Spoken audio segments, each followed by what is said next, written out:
Hello दोस्तों, good morning, नमस्कार। सभी लोग घर पे रहो भाई, इत्मीनान से, प्यार से, साफ़ सफाई के साथ।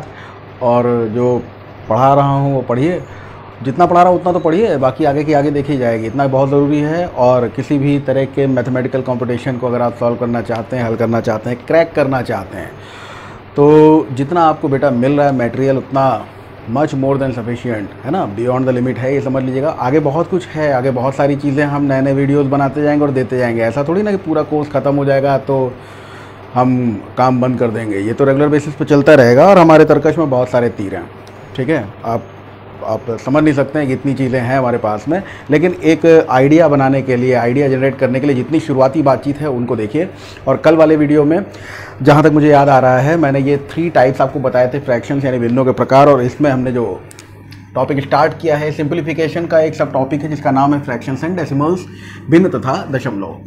तो फ्रैक्शंस एंड डेसिमल्स, भिन्न तथा दशमलव में हम लोग क्या पढ़ रहे हैं? टाइप्स ऑफ फ्रैक्शन, भिन्नों के प्रकार। और मैंने आपको बताया था कि प्रॉपर फ्रैक्शन का मतलब ये होता है कि न्यूमरेटर छोटा होना चाहिए डिनोमिनेटर से, माने ऊपर कोई छोटा नंबर हो, नीचे बड़ा नंबर हो, बेस स्ट्रांग हो।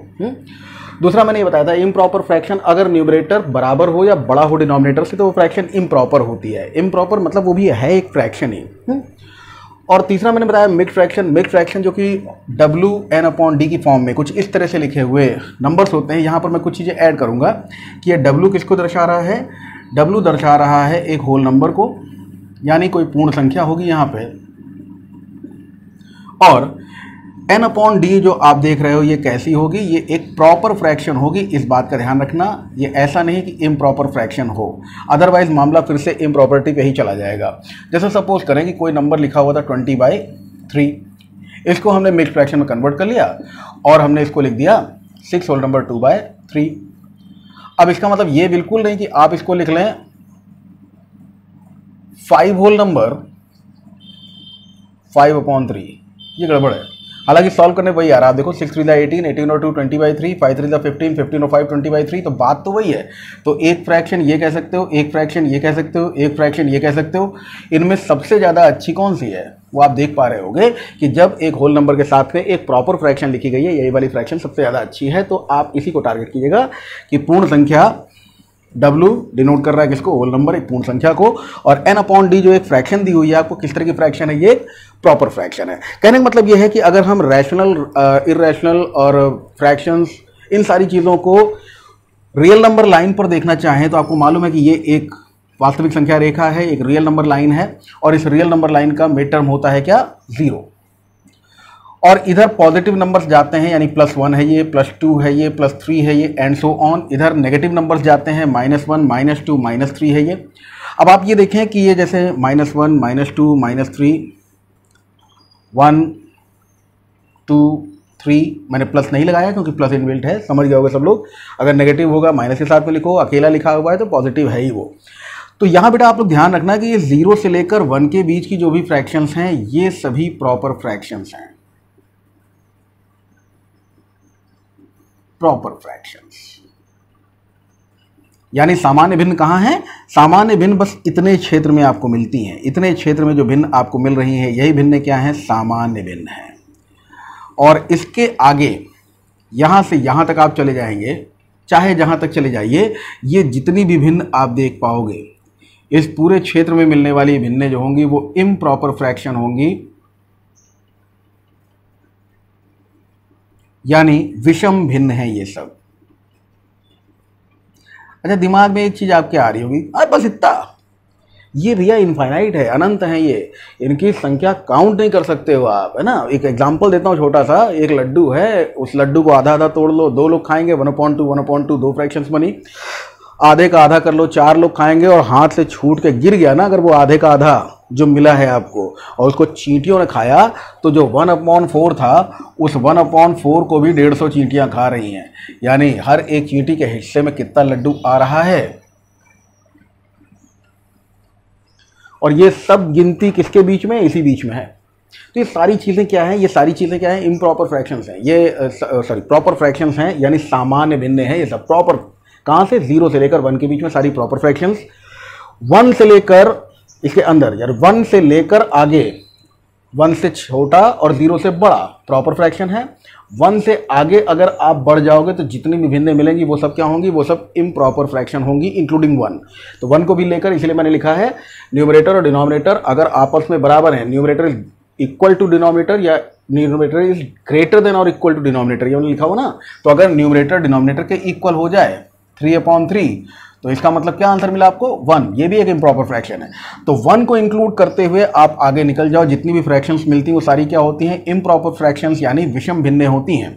और आप सभी लोग जानते हो कि यहां से लेकर यहां तक जो कुछ भी मिलेगा वो किसी भी पॉइंट को अगर आप पॉइंट आउट कर देंगे तो वो पॉइंट जो होगा यहाँ इन दोनों के बीच में 2 और 3 के बीच में आपको मालूम है 2.5 मिलेगा, वो भी नेगेटिव होगा, यानी कि आपको मिल रहा है -5/2। और ये -5/2 बेटा जो आपको मिल रहा है ये कोई फ्रैक्शन नहीं है, ये एक परिमेय संख्या है, ये एक रैशनल नंबर है। इस चीज़ को ध्यान रखिएगा, सारे के सारे रैशनल नंबर्स कोई भिन्न हो ये ज़रूरी नहीं है, जितनी भी भिन्न है वो सब परिमेय संख्याएं हैं ये ज़रूरी है। जितने भी डेसिमल्स हैं वो सारे के सारे डेसिमल्स क्या होंगे, जो भी डेसिमल्स हम लोग इसमें लेकर चल रहे हैं वो सारे के सारे डेसिमल्स जो होंगे वो रैशनल नंबर्स होंगे। वो जो यहाँ पर हम लोग फ्रैक्शंस ले रहे हैं, जितने भी फ्रैक्शनल नंबर्स ले रहे हैं वो सारे के सारे फ्रैक्शनल नंबर्स रैशनल नंबर्स हैं। लेकिन जितने भी रैशनल नंबर्स हैं वो सब फ्रैक्शनल नंबर्स हों ऐसा पॉसिबल नहीं है, क्योंकि नेगेटिव नंबर्स हम नहीं लेंगे यहाँ पर, केवल पॉजिटिव नंबर्स की ही बात करेंगे। हम भिन्नों की बात करते हैं तो किसी अंश किसी हिस्से की बात करते हैं, और किसी भी चीज़ का कोई हिस्सा कभी भी नेगेटिव नहीं हो सकता। समझ रहे हो ना आप इस चीज़ को सोचोगे तो बड़ा अजीब सी मैथमेटिक्स बनेगी। तो यहाँ पर ये सारी बातें आप लोगों को समझ में आ गई होंगी। वास्तविक संख्या रेखा भी आपने देखी है, ये चीज़ भी आपको क्लियर हो गई होगी वास्तविक संख्या रेखा के रूप में। अब आप देखिए जरा टाइप्स ऑफ फ्रैक्शंस के अलावा कुछ चीज़ें और आपकी जानकारी में जोड़ देते हैं। बहुत सारा कैलकुलेशन है, इसको देखते जाइएगा। अब जैसे मान लीजिए आपसे कहा जाए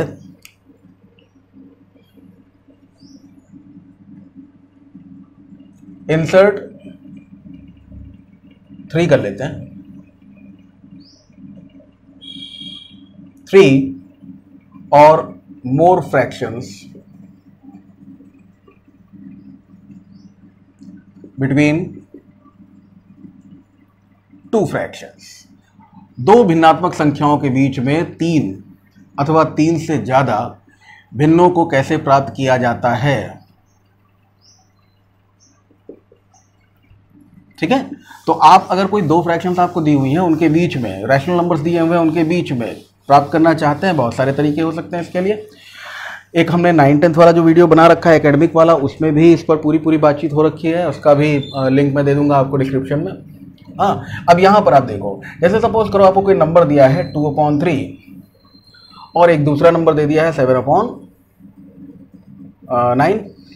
2/3 और 7/9 ये 2 नंबर्स आपको दिए हुए हैं। ठीक है, इनके बीच में अगर आप कुछ फ्रैक्शंस इंक्लूड करना चाहते हो तो जैसे यहाँ पर 2/3 और 7/9 है, इसके बीच में एक फ्रैक्शन डालना चाहते हो, कुछ मत करो, 7 + 2 और 9 × 3 = 12। 7 और 2 9 हो गया, 9 और 3 12 हो गया, और ये फ्रैक्शन आपको मिल गई किसके बीच में, 2/3 और 7/9 के बीच में। बात समझ में आ गई होगी। ठीक है, अब मान लीजिए इन दोनों के बीच में एक फ्रैक्शन इंसर्ट करनी है, तो 9 2 11 और 12 और 3 15। ये फ्रैक्शन किसके बीच में आ गई, 2/3 और 9/12 के बीच में आ गई। ठीक है, अब 9/12 और 7/9 इन दोनों के बीच में कोई फ्रैक्शन डाली, चलो डाल लेते हैं। 9 7 16 बटे 12 और 9 21। तो ये 16 और 21 मिल गई हमको, ये किसके बीच में मिल गई है, 9/12 और 7/9 के बीच में। लीजिए साहब, 3 फ्रैक्शंस हो गई। अब आपको मालूम है कि 2/3 और 7/9 ये 2 छोटे छोटे फ्रैक्शंस हैं अपने आप में, और इनके बीच में आप देख सकते हो और जान सकते हो कि कितनी फ्रैक्शंस हम इंसर्ट कर सकते हैं। जैसे इन दोनों के बीच में एक और आ जाएगी, इन दोनों के बीच में एक और, इन दोनों के बीच में एक और, इन दोनों के बीच में एक और, यानी यहाँ पहले से 5 है, 5 के बीच में 4 और, तो 5 4 9, और फिर उन दोनों के बीच में एक और। तो आप समझ सकते हो ना कि ये पूरा हिसाब किताब जो है ये अनंत संख्याओं तक चलता चला जाएगा। ठीक है, ये देखिए आप इस तरह से आप प्राप्त कर सकते हो, या इसके अलावा जो वैल्यूज़ आप यहाँ पर देख रहे हो उन सारी वैल्यूज़ में डेसिमल निकाल के और फिर उसके बाद में आगे प्रोसेस कर सकते हो। मैं एक हल्का सा आइडिया आपको दे दूँ, जैसे कोई नंबर हमने लिया ये इसको डेसिमल नंबर में कन्वर्ट कर लीजिए, ये आएगा आपका 0.666 एंड सो ऑन, यानी 0.67 लिख लेते हैं इसको, है ना, लगभग में 0.67। अच्छा इसको कन्वर्ट कीजिए, तो आपने पॉइंट लगाया, ऊपर 0 हो गया, ठीक है, 9 7 63, और उसके बाद में बच गया कितना, यहाँ पे 7 बच गया, 7 के आगे 0 लगा लीजिए, फिर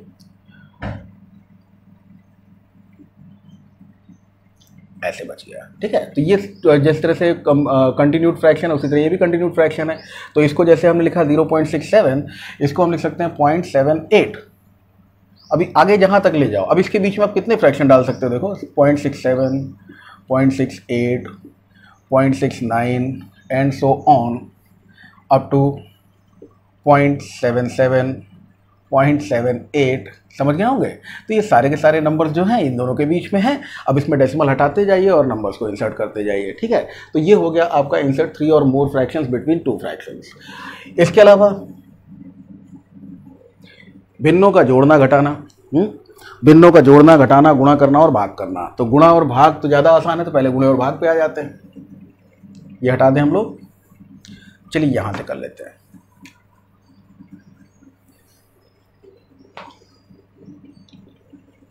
इंसर्ट 3 और मोर फ्रैक्शन बिटवीन 2 फ्रैक्शंस, हमने क्या बताया है, ध्यान दीजिएगा। Numerator plus numerator upon denominator plus denominator, बस करते चले जाइए, ऐसे ही इंसर्ट होते चले जाएंगे, ठीक। अब अगर अगली बात हम लोग कर रहे हैं तो इसी में दूसरी जानकारी आपके लिए क्या है कि फ्रैक्शंस को हम लोग कैसे जोड़ते हैं। देखिए, न्यूमरेटर अपॉन डिनोमिनेटर, और दूसरी फ्रैक्शन ले लीजिए। अगर गुणा करना है, पहले हम मल्टीप्लिकेशन की बात कर ले, बड़ा आसान है ना।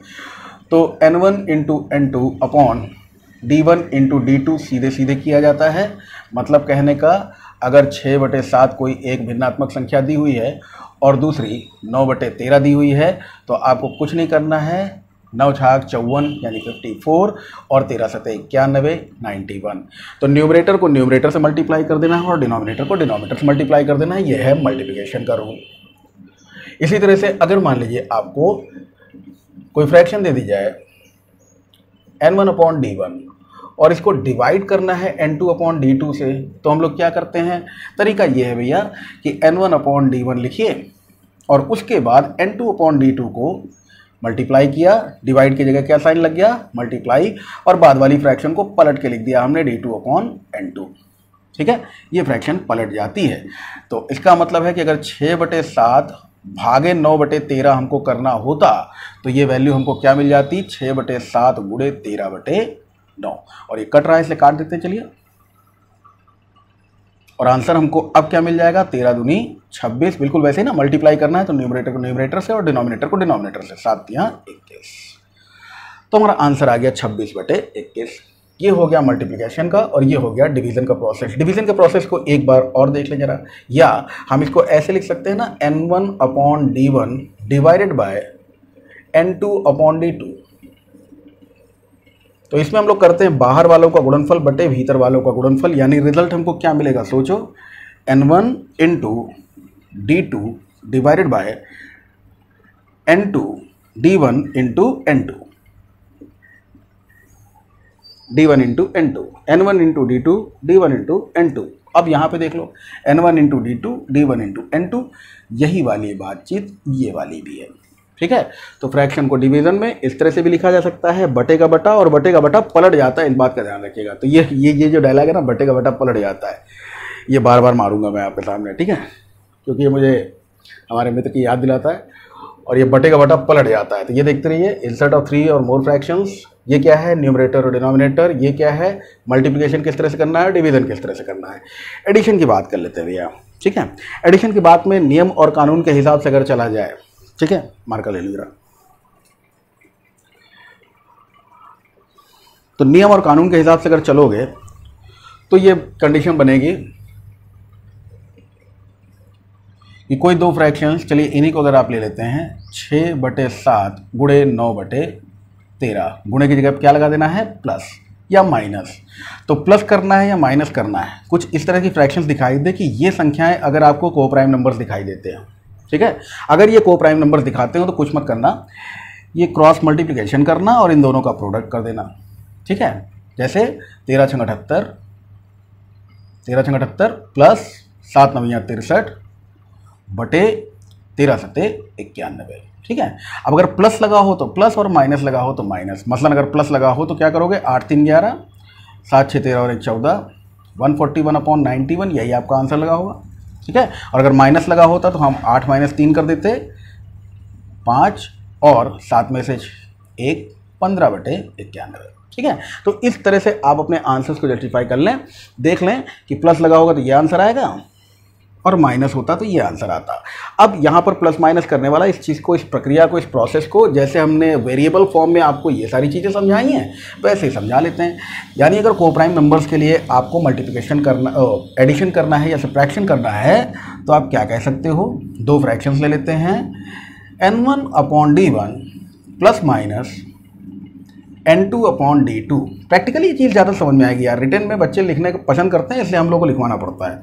n1d1 n1d2 plus minus n1d1 n1d2, यहाँ गड़बड़ लिख दिया यार हमने, n1 n2 n1d1 n2d2, तो n1d2 और n2d1 divided by d1 into d2 for किसके लिए, ये चीज़ ध्यान रखिएगा, फॉर d1 d2 कोप्राइम। ये कोप्राइम, अब ऐसा नहीं है कि कोप्राइम नहीं होंगे तो हमारा आंसर नहीं आएगा, आंसर आएगा लेकिन उसके हिसाब से हम लोगों को एक बार रिड्यूस और करना पड़ सकता है। चलो मैं उसका भी एग्जांपल दे देता हूँ। ये वाला एग्जांपल सबको क्लियर हो गया बिल्कुल क्लियरली, 7 और 13 कोप्राइम नंबर्स थे, हम लोगों ने इसको सॉल्व कर लिया। अब इस तरह से अगर सपोज कीजिए कोई ऐसा नंबर हमको मिल जाए, जैसे हम यहाँ पे क्या देख रहे थे, 2/3 मिला और 7/9 मिला। अब इनको जोड़ना है, ये कोप्राइम नहीं है, देखो कोप्राइम नहीं है ना, तो यहाँ पे अगर हम लोग एलसीएम निकाल के करते तो क्या प्रक्रिया बनती, वो भी सिखाऊंगा, लेकिन उससे पहले ये देख लो क्या होता, 9 दूनी 18, 3 सते 21, सपोज करो प्लस करना है, तो प्लस कर दिया, और 9 तियाँ 27। अभी जो हमको आंसर मिलेगा वो आंसर हमारा एक स्टेप और लेगा, 8 और 1 9, 2 और 1 3, 39/27। अब आप देख रहे हो ना ये दोनों रिड्यूस हो रहे हैं किससे, 3 से, क्योंकि इन दोनों में प्राइम क्या था, इन दोनों में को प्राइम नंबर्स, अगर एचसीएफ देखा जाए इनका हाईएस्ट कॉमन फैक्टर 3 था, तो उसी 3 से इसको रिड्यूस करना पड़ेगा जो इनका हाईएस्ट कॉमन फैक्टर था। तो 3 से रिड्यूस कर दो, ये हो गया 13 और ये हो गया 3 9 27, यानी 13/9 हमारा फाइनल आंसर हुआ। अब करने का जो मेथड होता है बेसिकली वो एलसीएम वाला मेथड क्या होता है कि हम इन दोनों संख्याओं का एलसीएम यानी लघुत्तम लेते हैं। ले लीजिए लघुत्तम, क्या आ गया 9। अब इसको मत देखिएगा भाई, इस क्वेश्चन का सोल्यूशन ये रहा। तो 3 और 9 का हमने एलसीएम लिया, लघुत्तम कितना आ गया, 9 आ गया। अब 3 से 9 कितनी बार जा रहा है, उसको न्यूमरेटर में मल्टीप्लाई करना है। 9 से 9 कितनी बार जा रहा है, उसको न्यूमरेटर में मल्टीप्लाई करना है। तो 2 तिहाई 6 प्लस 7 एकम 7 और 7 6 13, 13/9, ये आंसर आपको मिलेगा। जब आप एलसीएम लेके करोगे तो आपको रिड्यूस नहीं करना है। कहने का मतलब है ये प्रोसेस अगर को प्राइम नंबर्स हो तो अप्लाई कर ही सकते हो, और नहीं है तो भी आप लोग अप्लाई कर सकते हो। ठीक है। तो इस तरह की संख्याओं में, इस तरह के क्वेश्चंस में आप लोग प्रैक्टिस कीजिए, और फिर हम कुछ चीज़ें और जोड़ते हैं फ्रैक्शंस एंड डेसिमल्स में। ठीक है। आज के लिए इतना ही रखते हैं। Thank you.